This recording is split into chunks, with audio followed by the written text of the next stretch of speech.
Welcome back to my channel. আসসালামু আলাইকুম। আশা করি সবাই খুব ভালো আছেন। আজকে আপনাদের করে দেখাচ্ছি গাজরের হালুয়া।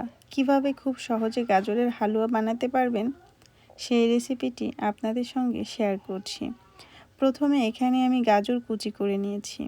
এই গাজরগুলোকে একটা সাইডে রেখে দিচ্ছি। এদিকে চুলায় আমি একটা প্যান বসিয়ে দিলাম।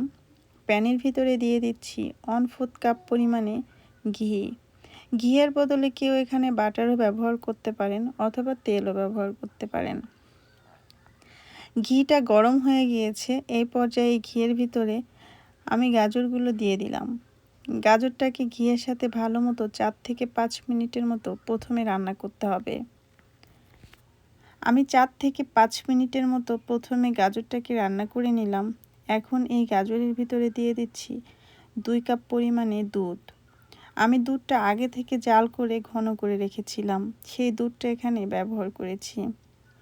দুধটাকে গাজরের সাথে আরও 4 থেকে 5 মিনিটের মতো জাল করতে হবে। অবশ্যই চুলা হাই রেখে এই কাজটা করতে হবে, চুলা লো রেখে করা যাবে না। গাজরের ভিতরে আরও 1 টেবিল চামচ পরিমাণে ঘি অ্যাড করেছি। ঘিটা আপনাদেরকে দেখাতে ভুলে গিয়েছি। আমি যে গাজরের সঙ্গে লিকুইড দুধটা ব্যবহার করেছিলাম, লিকুইড দুধটা সম্পূর্ণ শুকিয়ে গিয়েছে। এখন দিয়ে দিলাম আরও 1/2 কাপ পরিমাণে গুঁড়া দুধ। গুঁড়া দুধটা প্রথমে গাজরের সঙ্গে ভালো মতো মিশিয়ে নিচ্ছি। গুঁড়া দুধটা গাজরের সঙ্গে ভালো মতো মিশিয়ে নিলাম। এখন এর ভিতরে দিয়ে দিচ্ছি 1/2 কাপ পরিমাণে চিনি। কেউ যদি চিনিটা বেশি খেতে চান চাইলে একটু বাড়িয়ে দিতে পারেন। আমি গাজরের এই হালুয়ার ভিতরে কোনো লবণ ব্যবহার করিনি। কেউ যদি মিষ্টি খাবারে লবণ খেতে পছন্দ করেন 1 চিমটি পরিমাণে লবণ ব্যবহার করতে পারেন। এখন এই হালুয়ার ভিতরে আরও 1 টেবিল চামচ পরিমাণে ঘি অ্যাড করে দিচ্ছি। ঘিটা গাজরের এই হালুয়ার সাথে ভালো মতো নেড়েচেড়ে মিশিয়ে দিয়ে দিচ্ছি 1 মুঠ বাদাম কুচি। বাদামটা দিলে হালুয়াটা খেতে বেশি টেস্টি হয়।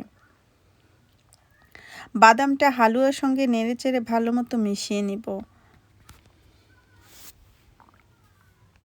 গাজরের এই হালুয়ার ভিতরে আমি কালার ব্যবহার করিনি।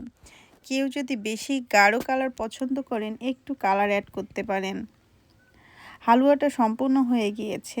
আমি চুলা থেকে হালুয়াটাকে নামিয়ে নিচ্ছি। দেখেই বুঝতে পারছেন কতটা ভালো হয়েছে গাজরের এই হালুয়াটা।